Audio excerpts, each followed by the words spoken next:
Hello friends, welcome to the channel. तो जो आज की जॉब नोटिफिकेशन है वो है हमारी food safety and standard authority of India की तरफ से।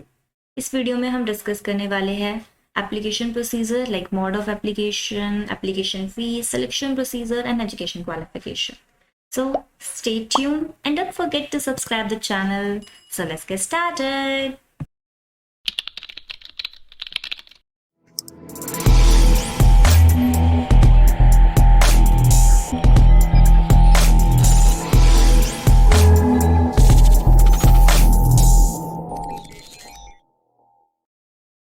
ऑफिशियल साइट पे वहां से हम डाउनलोड करेंगे हमारी डिटेल नोटिफिकेशन। तो जो यहाँ पे आपको टेक्स्ट दिख रहा है जो मूव कर रहा है, यहीं पे आएगी आपकी डिटेल नोटिफिकेशन। उसका जो नंबर है मैं आपको पहले बता देती हूँ, दैट इज 04/2021। तो यहाँ से आप इसको डाउनलोड कर सकते हो। तो मैंने डाउनलोड कर रखी है, तो आए हम इसको पढ़ते हैं। तो हम सबसे पहले इसमें डिस्कस करेंगे कि हमारा यहाँ पे मोड ऑफ एप्लीकेशन क्या है। तो यहाँ पे मोड ऑफ एप्लीकेशन है हमारा ऑनलाइन। इसकी जो लास्ट डेट है वो हमारी 12 नवंबर। अभी काफी टाइम पड़ा है, लेकिन फिर भी आप इस फॉर्म को जल्दी से फिल कर देना, नहीं तो लास्ट टाइम में हमारी जो साइट है वो बिजी हो जाती है। तब हम इसमें डिस्कस करने वाले हैं हमारी नंबर ऑफ पोस्ट कितनी है। इसमें टोटल नंबर ऑफ पोस्ट है हमारी 10 और जो नंबर ऑफ वैकेंसीज है वो है हमारी 233। तो यहाँ पे सारी पोस्ट मेंशन कर रखी है, लाइक इसमें कौन कौन सी पोस्ट निकली है। Food analyst, technical officer, CFSO, assistant manager, उसके बाद हमारी है Hindi translator, IT assistant, junior assistant, personal assistant. तो यहाँ पे सारी पोस्ट मेंशन कर रखी है। उन पोस्ट के साथ यहाँ पे मेंशन कर रखा है कि हर एक पर्टिकुलर पोस्ट में कितनी वैकेंसीज है और उसमें कैटेगरी वाइज भी डिस्ट्रीब्यूशन कर रखा है, लाइक अनरिजर्व के अंदर 1 है, SC के अंदर 1 है। तो सबसे कम पोस्ट है आपकी फूड एनालिस्ट, उसके अंदर कितनी है आपकी 4 ही पोस्ट है। और सबसे ज्यादा पोस्ट है आपकी टेक्निकल ऑफिसर के अंदर, दैट इज 125। और OBC और अनरिजर्व के अंदर भी काफी सारी आ रही है, दैट इज 50। तो ये भी अच्छा अमाउंट है, तो आप इस फॉर्म को फिल कर लेना। उसके बाद हम इसमें डिस्कस करते हैं कि हमारी कितने चार्जेस लगेंगे इस फॉर्म को फिल करने के लिए, दैट इज एप्लीकेशन फीस। तो हमारी वुमेन, SC ST के लिए कोई भी एप्लीकेशन फीस नहीं है, लेकिन यहाँ पे हर कैंडिडेट के लिए इंटीमेशन चार्जेस लगेगा, that is the suggestion charges. तो ये सबको पे करना पड़ेगा, वेदर आप मैन हो, वुमेन हो, SC ST किसी भी कैटेगरी से बिलोंग करते हो, ये सबके लिए फिक्स्ड है। और जर्नल और OBC के लिए जो आपकी एप्लीकेशन फीस है वो 1000 है। तो इसका मतलब जर्नल OBC के जो मैन कैंडिडेट्स हैं उनकी जो एप्लीकेशन फीस है वो 1500 है, क्योंकि वुमेन के अंदर वुमेन की तो कोई फीस ही नहीं है एप्लीकेशन फीस। उनको इंटीमेशन चार्जेस पे आउट करना है, लेकिन उनकी कोई एप्लीकेशन फीस नहीं है। तो उनके लिए कितना हो जाएगा 500। उसके बाद यहाँ पे आपको अलाउंसेस भी मिलते हैं, क्योंकि ये गवर्नमेंट जॉब है। तो यहाँ पे अलाउंसेस मेंशन कर रखे हैं कि आपको कौन कौन से अलाउंसेस मिल सकते हैं, लाइक DA मिल रहा है, HRA मिल रहा है, और आपको कुछ मेडिकल फैसिलिटीज भी मिल रही है जो आपको गवर्नमेंट, सेंट्रल गवर्नमेंट प्रोवाइड करती है। उसके बाद हम डिस्कस करते हैं यहाँ पे हमारी स्कीम ऑफ एग्जामिनेशन। तो इसमें हमारा जो एग्जाम्स होंगे वो किस पैटर्न से होंगे। जैसे फूड एनालिस्ट है, उसमें जो एग्जाम होगा उसमें 2 पैटर्न दे रखे हैं। फर्स्ट है इसमें रिटन टेस्ट, सेकंड है इसमें इंटरव्यू। तो रिटन टेस्ट की वेटेज भी यहाँ पे मेंशन कर रखी है, दैट इज 85%, और इंटरव्यू की वेटेज मेंशन कर रखी है 15%। और जो भी सारी जॉब बचती है उनमें CBT होगा। CBT means computer based test. तो जो आपकी कुछ पोस्ट है उनमें 2 बार CBT होगा, that is level 1 and level 2, और दोनों की जो वेटेज है वो 50-50% है। में डिस्कस करने वाले हैं हमारी एजुकेशन क्वालिफिकेशन, कि हमें अब कौन से पोस्ट के लिए कितनी एजुकेशन क्वालिफिकेशन मैंडेटरी है। तो सबसे पहले हम डिस्कस करते हैं हमारी फूड एनालिस्ट के बारे में।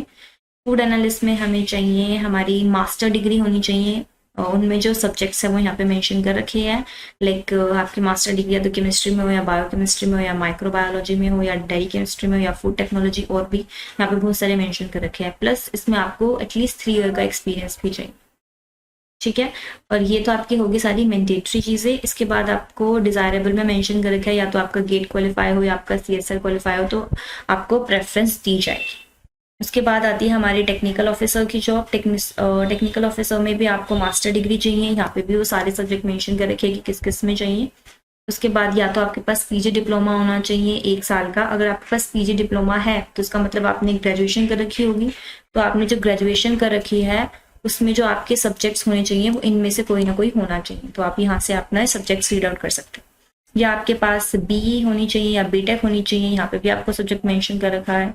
ये तो सारी होगी आपकी मैंडेटरी एजुकेशन क्वालिफिकेशन। उसके बाद डिजायरेबल में मेंशन है आपका या तो कोई भी कॉम्पिटिटिव एग्जाम यहाँ पे मेंशन है, गेट और CSR वो क्लियर होना चाहिए। अगली हमारी जॉब है वो है central food safety officer CFSO की तरफ से। इसमें भी आपके पास डिग्री होनी चाहिए, मीन्स आप अगर ग्रेजुएशन कर रखी है तो आपने इनमें से करनी चाहिए, या तो food technology, dairy technology, biotechnology और भी दे रखे हैं, या फिर आपके पास मास्टर डिग्री होनी चाहिए केमिस्ट्री से। इसमें भी आपका डिजायरेबल मेंशन कर रखा है कि आपका गेट या CSR क्लियर होना चाहिए। ऐसे ही आगे सब में मेंशन कर रखा है कि असिस्टेंट की जॉब है उसमें आपकी बैचलर्स डिग्री होनी चाहिए किसी भी सब्जेक्ट में। जूनियर असिस्टेंट है उसके लिए आपको 12 पास आउट होना चाहिए। हिंदी ट्रांसलेटर के लिए आपके पास मास्टर डिग्री होनी चाहिए हिंदी में, और आपका English as a compulsory subject होना चाहिए, और वाइस वर्सा है, उसका उल्टा भी हो सकता है। और आपके पास कुछ वर्किंग एक्सपीरियंस भी होना चाहिए एज अ ट्रांसलेशन जॉब के लिए। उसके बाद आती है पर्सनल असिस्टेंट की जॉब। इसमें आपके पास बैचलर डिग्री होनी चाहिए, प्लस आपके पास टाइपिंग स्पीड होनी चाहिए जो यहाँ पे मेंशन कर रखी है 1440 WPM, ये आपकी टाइपिंग स्पीड मेंशन कर रखी है। साथ में आपके पास कुछ MS ऑफिस चलाने की आपको आना चाहिए।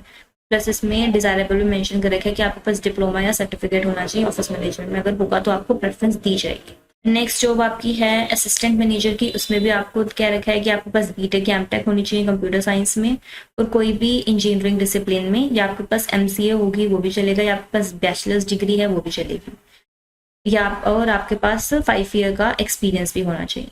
IT असिस्टेंट के लिए आपके पास बैचलर्स डिग्री होनी चाहिए, और आपके पास कम से कम 1 ईयर का PG डिप्लोमा होना चाहिए या डिग्री होनी चाहिए कंप्यूटर एप्लीकेशन में या IT के अंदर, या आपके पास बैचलर्स डिग्री हो इन कंप्यूटर एप्लीकेशन वो भी चलेगी। उसके बाद आती है आपकी असिस्टेंट मैनेजर की जॉब। उसमें आपकी पोस्ट ग्रेजुएशन होनी चाहिए या डिग्री होनी चाहिए आपके पास, या डिप्लोमा होना चाहिए आपके पास मास कम्युनिकेशन में, या आपकी पोस्ट ग्रेजुएशन होनी चाहिए या डिप्लोमा होना चाहिए आपका सोशल वर्क के अंदर। और भी फील्ड मेंशंस कर रखे आप यहाँ से रीड आउट कर सकते हो, या आपके पास बैचलर डिग्रीज होनी चाहिए लाइब्रेरी साइंस में। उसके बाद हम डिस्कस करने वाले हैं इसके एग्जामिनेशन सेंटर। यहाँ पे दे रखा है कि आपका जो फर्स्ट वन का जो स्टेज का टेस्ट होगा, लाइक CBT जो फर्स्ट स्टेज का होगा, उसमें ये एग्जामिनेशन सेंटर मेंशन कर रखे हैं।